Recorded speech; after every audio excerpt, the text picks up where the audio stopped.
Good morning class. Good morning class 7। कैसे हैं आप लोग? आज मैं आप लोगों को हिंदी पाठ्य पुस्तक परिवेश का पाठ 1 जो कि कविता है, और कविता का नाम है इतने ऊंचे उठो।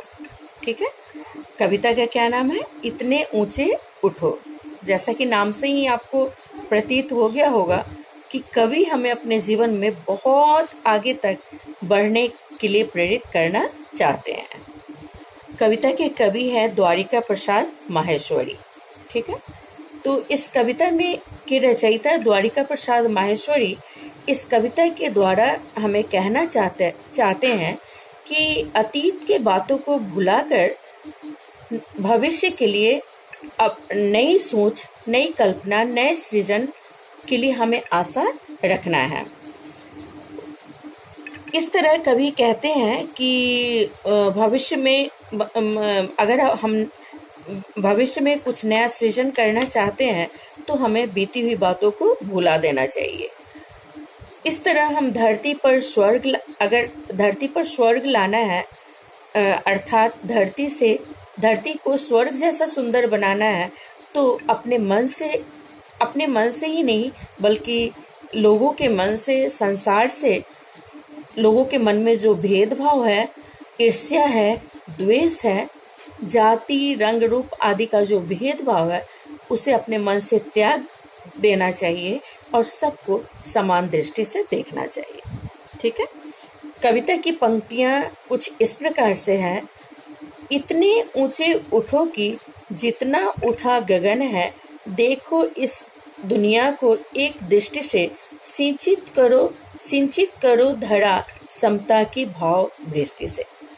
कविता की पंक्तियों से हमें पता चलता है कि कवि कहते हैं कि कवि बच्चों को प्रेरित करते हैं कि बच्चों को इतना ऊंचा उठना है कि जितना कि गगन है। गगन का मतलब क्या होता है? आकाश, आसमान। तो हमें गगन की तरह विशाल बनना है, गगन की तरह ऊंचा, गगन के समान ऊंचा होना है। ठीक है, और प्रस्तुत पंक्तियों में कवि यह भी कहना चाहते हैं कि अगर हम नए समाज की कल्पना अपने मन में रखते हैं तो हमारे मन में जो सबसे पहले तो समता अर्थात समानता के भाव को लाना होगा। आगे की पंक्तियां इस प्रकार से हैं। जाति भेद की, धर्म वेश की, काले गोरे रंग द्वेष की, ज्वालाओं से जलते जग में इतने शीतल बहो की जितना मलय पवन है। अब इन प्रस्तुत पंक्तियों में कवि कहते हैं कि नए भविष्य के निर्माण के लिए हमें अपने मन से, हमारे मन में जो ईर्ष्या है, जाति भेद है, रंग द्वेष है, ईर्ष्या है, गोरे काले आदि रंगों का हमारे मन में जो द्वेष है, ठीक है, ईर्ष्या की जो भावना है, उसे दूर करना है और हमें ठीक वैसा ही बनना है जिस तरह हिमालय पर्वत से मलय का मतलब होता है हिमालय और पवन का मतलब होता है वायु, हवा। जिस तरह हिमालय पर्वत से आने वाली जो हवा होती है वो हमें शीतलता प्रदान करती है, हमारे मन को शीतल करती है, उसी प्रकार हमारे मन में जो द्वेष आदि की जो भावना है, जाति द्वेष, रंग द्वेष आदि की जो भावना है, उसे त्याग कर उसी प्रकार लोगों के मन में शीतलता प्रदान करना होगा। ठीक है, समझ गए इन पंक्तियों को आप लोग? आगे की पंक्तियों में कवि कहते हैं, आगे की पंक्तियां कुछ इस प्रकार से हैं। नए हाथ से वर्तमान का रूप संवारो, नई तुलिका से चित्रों के रंग उभारो, नए राग को नूतन स्वर दो, भाषा को नूतन अक्षर दो, युग की नई मूर्ति रचना में इतने मौलिक बनो कि जितना सृजन हो। अब प्रस्तुत पंक्ति में कवि कहते हैं कि अपनी कल्पनाओं को आकार देने के लिए, अपनी नई कल्पनाओं को अपनी कल्पनाओं को वास्तविक रूप देने के लिए सबसे पहले तो हमें अपने मन में दृढ़ संकल्प करना होगा, उसका प्रण लेना होगा। ठीक उसी प्रकार जिस प्रकार कोई कलाकार अपने चित्र में रंग भरने के लिए अपने ब्रश से, अपनी कूंची से, ठीक है, उन चित्रों में अपनी भावना के अनुरूप नए रंगों को भरता है, नए रंगों से संवारता है और उस चित्र को और सुंदर और आकर्षक बनाता है। ठीक उसी तरह अपने नए रंग से, अपने नए विचार से हमें इस समाज में परिवर्तन लाना है। ठीक है, समझ गए इन पंक्तियों को है। आगे की पंक्तियां हैं, नए राग को नूतन स्वर दो, भाषा को नूतन अक्षर दो। जैसा कि मैंने आपको बताया है कि कलाकार अपने ब्रश के माध्यम से, अपने कूची के माध्यम से चित्र में अपने भावना के अनुरूप नए रंग भरकर उस चित्र को और आकर्षक बनाता है। ठीक उसी प्रकार एक संगीतकार अपने संगीत में, अपने राग में, अपने संगीत में नए स्वर भरकर उसे और अधिक सुंदर बनाता है, उसे और अधिक उस संगीत को आकर्षक बनाता है। ठीक उसी प्रकार हमें भी समाज में परिवर्तन लाने के लिए हमें भी समाज में परिवर्तन लाना होगा। आगे की पंक्तियां इस प्रकार है, इतने मौलिक बनो कि जितना स्वयं सृजन है। ठीक है, हमें मौलिकता को स्वीकार करना होगा, इतना स्वाभाविक बनना होगा और स्वाभाविक बनते हुए अपने पथ पर आगे कदम बढ़ाना होगा। ठीक है, इन पंक्तियों को आप लोग समझ गए। आगे की पंक्तियां हैं, लो अतीत से उतना ही जितना पोषक है। कवि कहता है अतीत से उतना ही लो जितना पोषक है। मतलब कहने का मतलब है कि बीती हुई बातों को उतना ही याद करो जितना की जरूरत हो।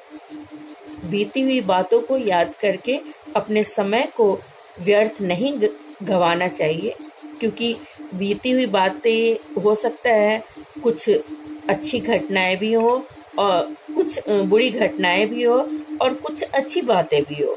ठीक है, तो जितनी जरूरत हो, जितना उसमें से लेना है हमें उतना ही लेने की कोशिश करना चाहिए। व्यर्थ में बीते बातों को याद करके अपने मन को अवसाद से भरना नहीं चाहिए, क्योंकि अगर बीती बातों को याद करते हैं तो हमारा मन अवसाद से भर जाएगा और फिर इससे हमारा भविष्य भी बाधित होगा।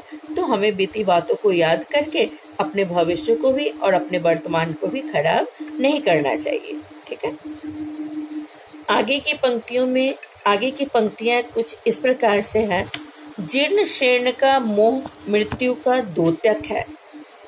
जो बुरी घटनाओं को याद करना है या बुरी बातों को याद कर जो करना है वो मृत्यु का द्योतक है, अर्थात इससे हमारा जो समय है वो व्यर्थ होता है और इससे हम अपने भविष्य को भी खराब कर लेते हैं। आगे की पंक्तियां हैं, तोड़ो बंधन रुके न चिंतन, गति जीवन का सत्य चिरंतन, धारा के शाश्वत प्रवाह में इतने गतिमय बनो कि जितना परिवर्तन है। फिर कभी प्रस्तुत पंक्तियों में कभी कहते हैं कि बीती हुई बातों को याद करके अपने भविष्य को नहीं खराब करना चाहिए।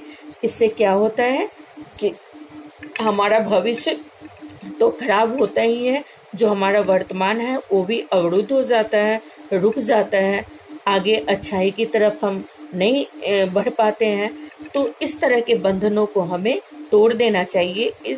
इन बातों को याद करके हमें पीछे की ओर बढ़ना नहीं चाहिए, बल्कि हमेशा हमें आगे की ओर बढ़ने की कोशिश करना चाहिए। ठीक है, चाह रहे हम इस धरती को स्वर्ग बनाना, अगर कहीं हो स्वर्ग उसे धरती पर लाना, सूरज चांद चांदनी तारे सब हैं प्रतिपल साथ हमारे, दो कुरूप को रूप सलोना, इतने सुंदर बनो की जितना आकर्षण है। अब देखिए अंत की जो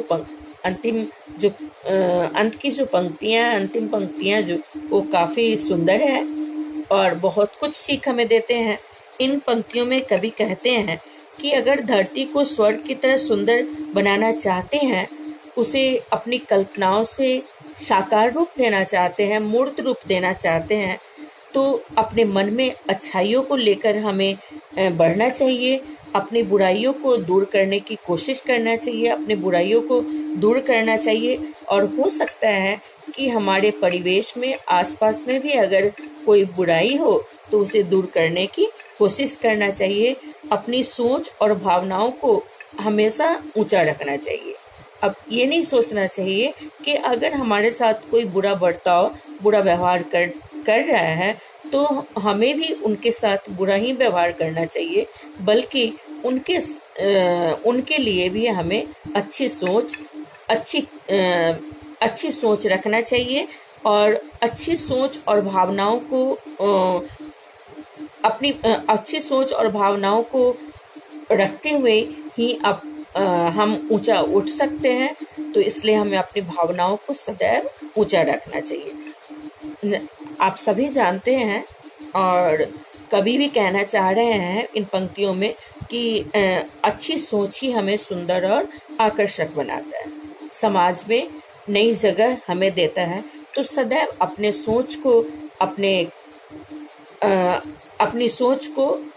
सुंदर, अपनी सोच को ऊंचा रखना चाहिए, ताकि हम और आकर्षक और सुंदर बने और हमारे समाज में नई प्रगति आए और नए युग की तरफ हम आगे बढ़ सकें। Thank you.